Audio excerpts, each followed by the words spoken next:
Hey guys, and welcome back to the channel. So one of you wanted me to cover UFOs or strange beings out in the mysterious ether. And before we go there, because I don't know if I'm ready to go to UFO and aliens, but I have something probably a little bit better, and believe it or not, probably a little bit more grounded in actual texts, like sources. And it really focuses on the zeitgeist right now. Why is there so much hate in this world? Why is there such good versus evil? And when we focus on a particular expression of that evil, which is racism, and in particular, white supremacy, and the theory that's being pushed around in all of those alt-right QAnon circles about the Great Replacement that has now even had support from Republican congressmen. What appears to them is we're replacing national-born American, native-born Americans to permanently transform the political landscape of this very nation. The racist anti-immigrant theory that says non-white immigrants are being brought to replace America's white population. What is behind that? Because critics will say like, oh, that's totally baseless. It's a conspiracy theory, but it may actually have a basis, but not in the way that these white supremacists are thinking. It's not necessarily man against man versus, different races. It's actually, if they were really honest with themselves and looked into their deep black heart, it is a battle between men and fallen angels. I'll explain.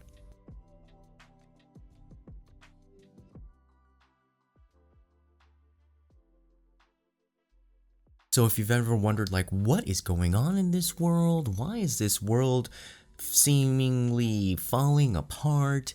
And why was even man born? Well, I got the answers for you from some medieval text, but apparently it was common knowledge or popular belief at the time during the Middle Ages. And let me give you the conclusion, and we'll work our way towards it. But essentially, there is a replacement theory in Christian texts that came out of a combination with old Jewish texts, that the reason why men or humans were created in God's image was to replace the angels that were the fallen angels that rebelled against the heavens.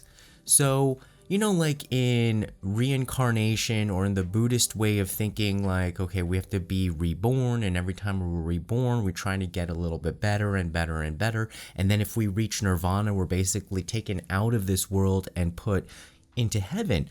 But that seems so like why? And like it requires a lot more faith if you have no other kind of explanations that, pretty much got lost along the way throughout the centuries. But essentially, if you haven't heard the whole fallen angel theory, it's, what Paradise Lost by John Milton was based on was that, in the heavens, there's the major entity or ruler that we like to call God, and there are also angelic beings, angels.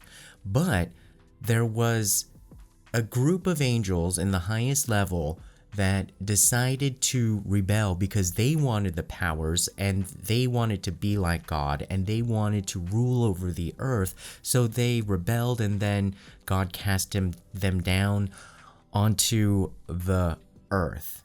And there's like now a empty pocket in heaven.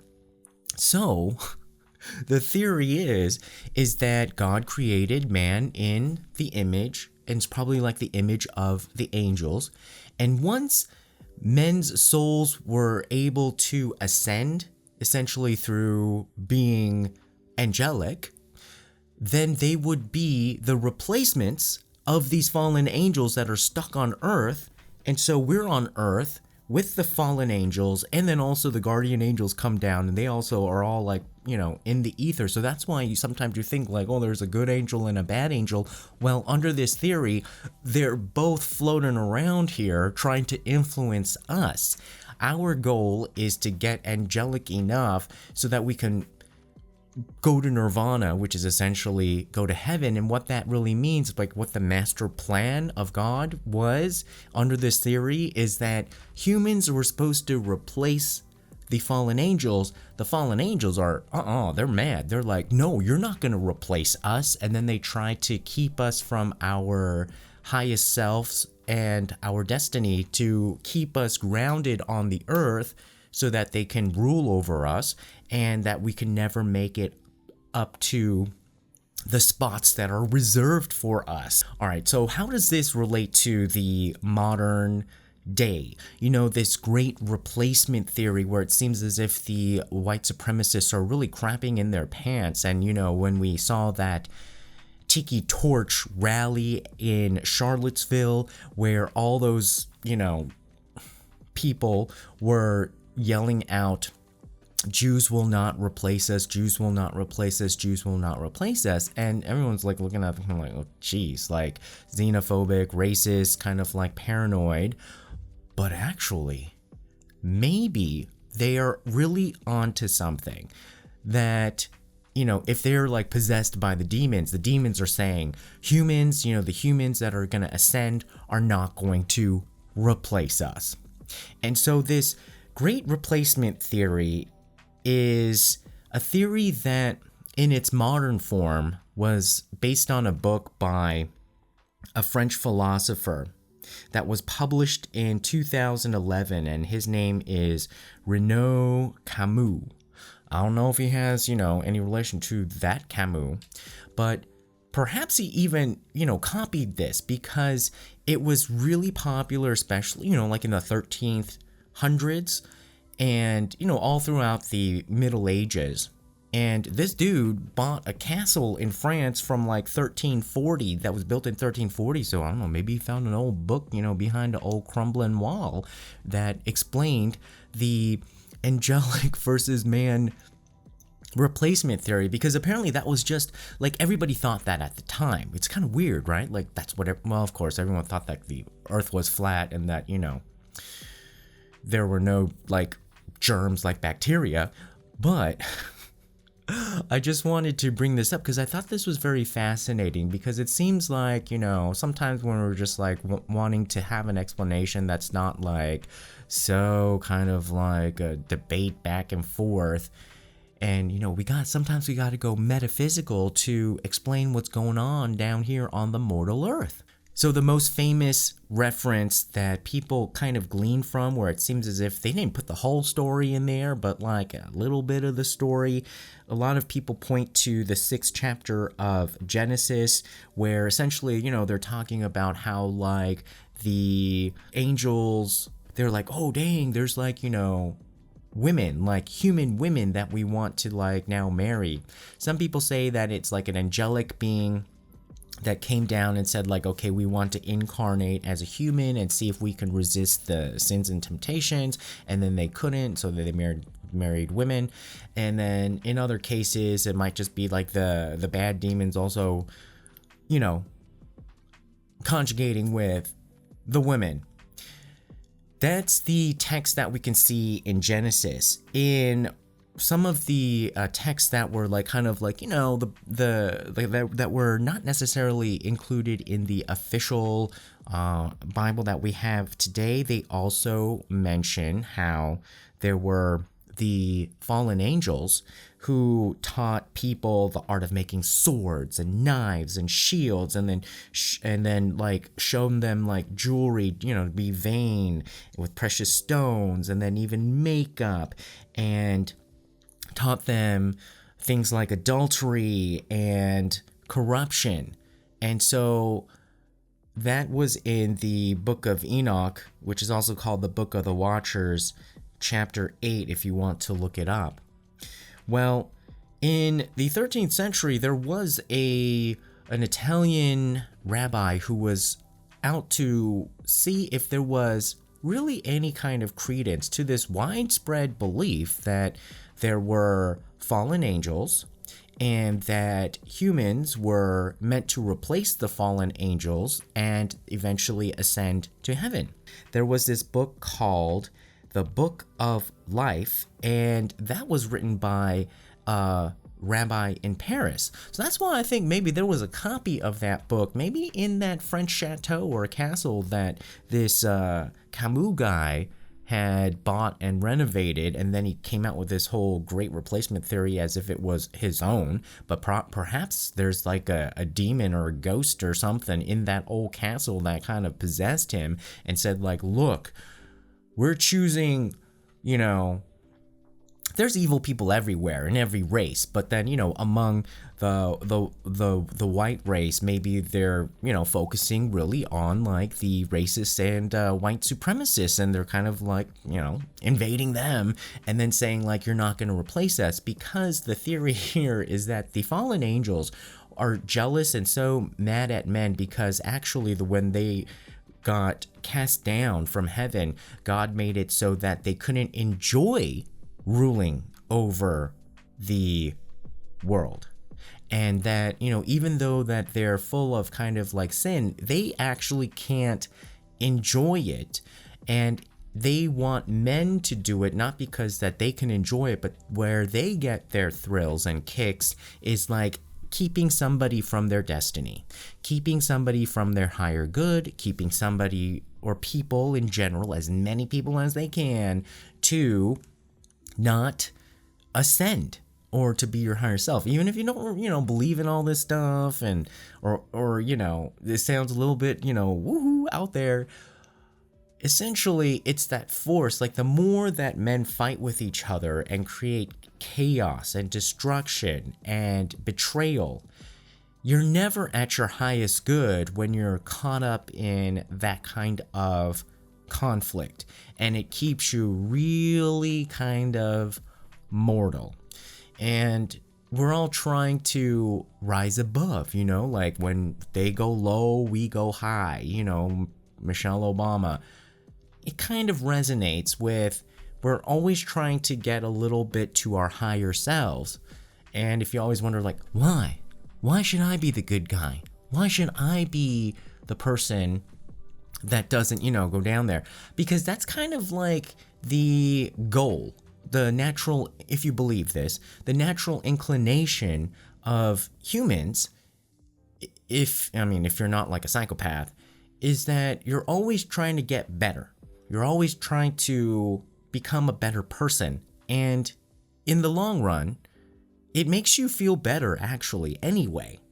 So the demons, so the fallen angels are called demons as well, and so like Lucifer is part of that group, and what they do not want humans to do is ascend, because they're going to take their spot. So apparently there are 10 levels of angelic beings, so kind of like, you know, they're kind of, you know, like a 4-star general, 3-star general, 2, 1, you know, that kind of stuff. And the fallen angels, so there's the debate. Apparently there's supposed to be like 9 levels originally, and it's like the Trinity, you know, there's 3 groups of triads, so maybe there's kind of like, you know, low, medium, high, and within each group there's like 3 levels. And so why is there now 10? Well, they said that when humans ascend up, they don't really go into one of the 9. They just set up a little corner for humans, you know, which is at the lowest level. That's one theory. Another theory is that you actually, when you do ascend, you are invited into one of these 9 clubs. And it's like your and that's where the whole thing guardian angel comes in. So your guardian angel can invite you to one of these 9 levels. So that's how widespread and commonplace this belief was, where they're like now making theories of like, when you do go up there, like, do you go into one of the 9 clubs? And if you do go into one of the 9 clubs, is it like, you got to get a referral by an angel who's already a member? Or when you go up there, is it just like, one level for the humans, and then maybe you have like your mentors who are in the other 9 clubs, and eventually you'll also ascend or something like that?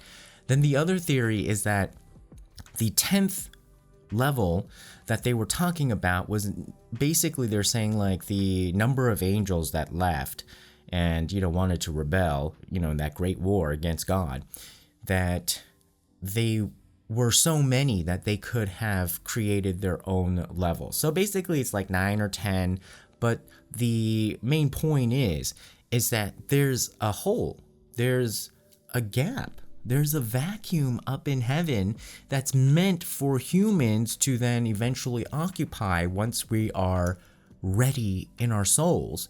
And then if you combine the whole Buddhist thing, like, you come back again. If you didn't make it in that life, you gotta do it again and again and again and again until maybe you're ready to go. So this book, called the Book of Life, also says that all the humans were carved by the light of the good angels, and the fallen angels, before that they were sent back down to earth, had their light taken away from them by God.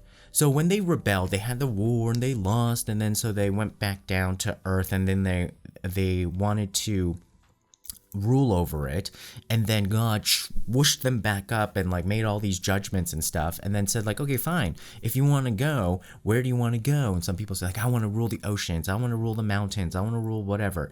And so then you say, fine, I'm sending you there.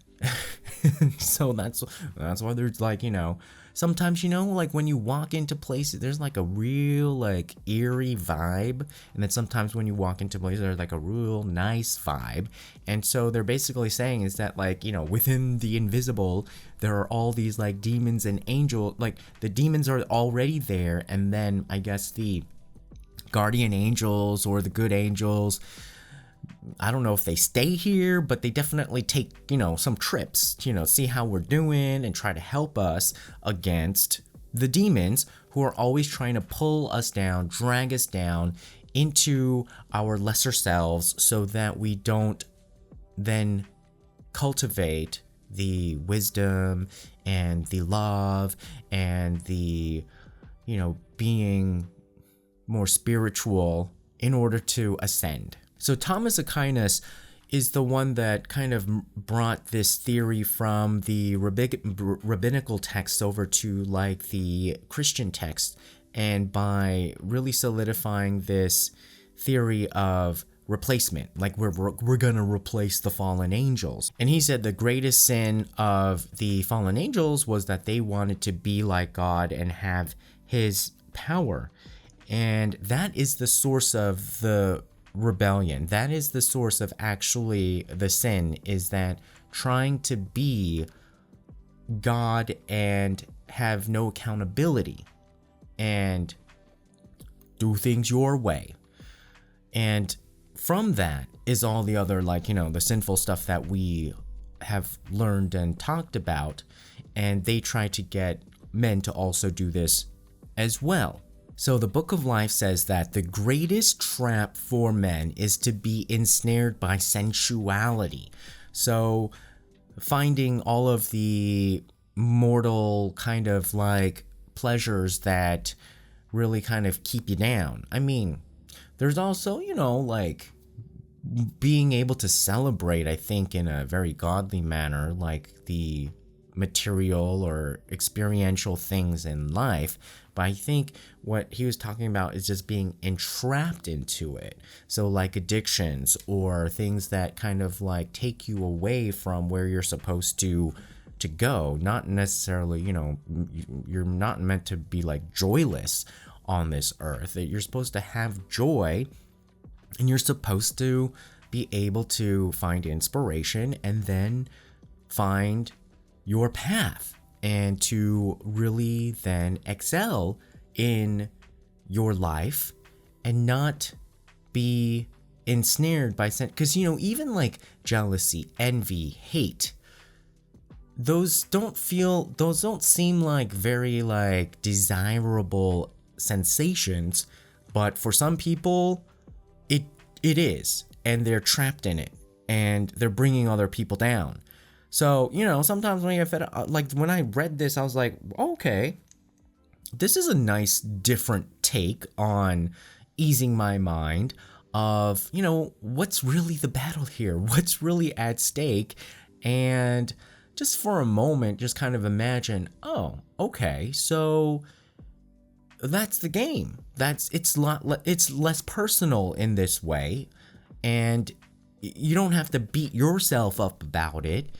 It's that, of course, you have your own individual will. That's not supposed to go against the will of the heavens, but you have your own will. You can make your own choices, but you shouldn't always beat yourself up over failing, because that's part of the system. That's part of the experience, I guess, of like, we're trapped in this human form, and our job is to then block off some of this like demonic influence, try to receive the angelic influence, and then hopefully through our practice of just living be able to then become better people. If you don't make it, then you come back again and you try again.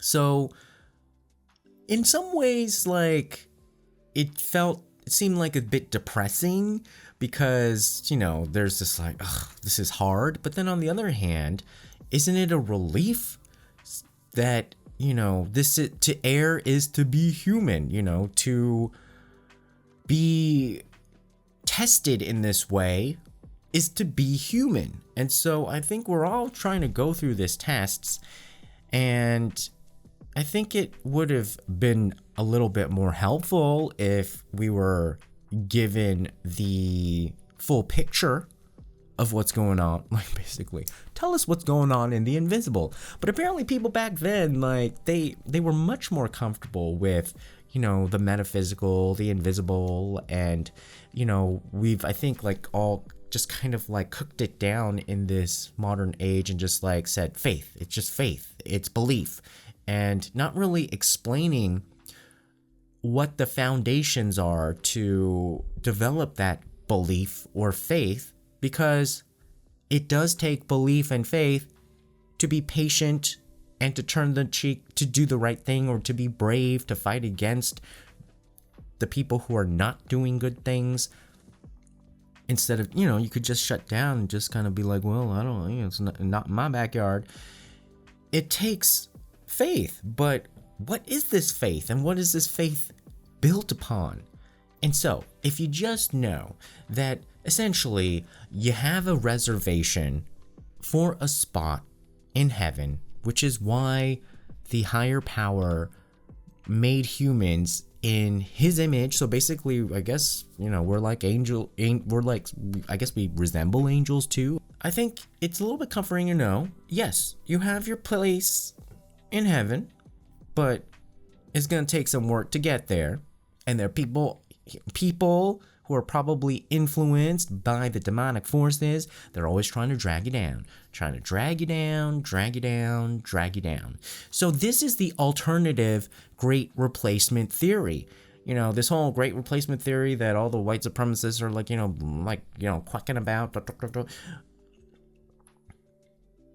It's so not on this level of the actual replacement theory, where, we're so much better than that, or should be, or trying to be. So I just thought that was fascinating. It was a little bit of a nerd quirk to kind of like, look through this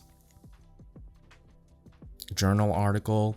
So the rabbi investigating it, what did he conclude? Well, from this journal article, it was really weird, because they were going through like how like this, essentially had a basis in canonical texts and kind of religious theory at the time. And then there was like this short like paragraph at the end saying like, oh, but he thought that the replacement theory that was presented by the Christian ideology really had no basis. But then that was it. Like, it didn't explain like why. And so did he have just a problem with the mechanics of like one particular branch of it? Like, you know, kind of like, are there 10 or are there 9 levels of angels, or like how do you get recruited? Or did he think the whole thing was bad? It's not very clear. But the takeaway from this, at least for me, was that, okay, I think I feel a little bit better now. I think I feel a little bit more like, okay, I know what's going on. Even though that takes some faith. But it's a lot easier to, if you're going to have faith anyway in like, you know, oh gosh, there's like a heaven, hell, maybe there is no heaven or hell. But if you're already kind of having faith in some sort of spiritual or religious belief, this is just another explanation or way of thinking about it that might put the pieces together a little bit clearer. What do you guys think? Was this totally, I don't know, like way out there, or is this something that you already knew? Put your comments below, and don't forget to like, share, and subscribe, and we'll see you again in the next video. Bye-bye. Tune in next time. Don't forget to subscribe. Find us on YouTube, Instagram, Twitter, and Facebook. Love you.